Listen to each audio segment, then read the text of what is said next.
तो आपने U turn लिया, पलटी मारी और कहा हाय ना ऑक्सीजन है, बेड भी नहीं है, केंद्र की सरकार मेरी मदद करो।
आज सभी अखबारों में बड़ी प्रमुखता से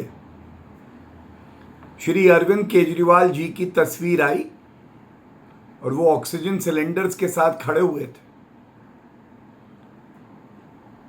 उस तस्वीर ने बहुत कुछ बयां कर दिया।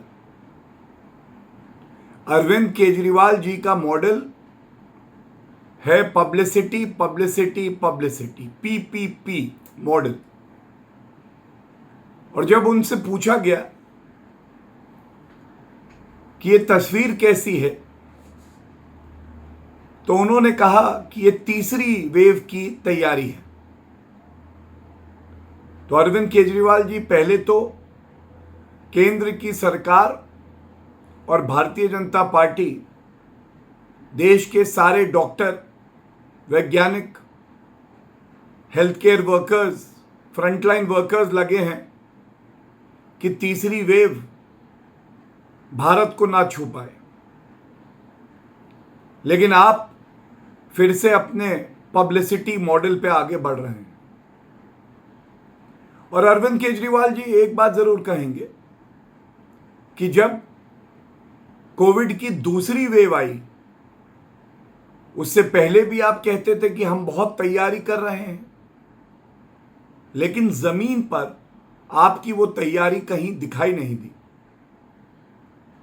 आप ऐसे मुख्यमंत्री बन गए हैं जिससे वर्तमान में पूछो तो कहता है मैं भविष्य की तैयारी कर रहा हूं, और जब भविष्य वर्तमान में परिवर्तित हो जाता है तो वो तैयारी आपकी दिखाई नहीं देती और आप फिर कहते हैं कि मैं भविष्य की तैयारी कर रहा हूं। मैं आपको यह भी बता दूं कि जब दूसरी वेव आई तब आपसे पत्रकारों ने पूछा कि क्या दिल्ली में पर्याप्त मात्रा में ऑक्सीजन सिलेंडर्स, बेड, वेंटिलेटर हैं? तो आपने अपने चिरपरिचित अंदाज में कहा कोई कमी नहीं है बेड की, ऑक्सीजन की, वेंटिलेटर की।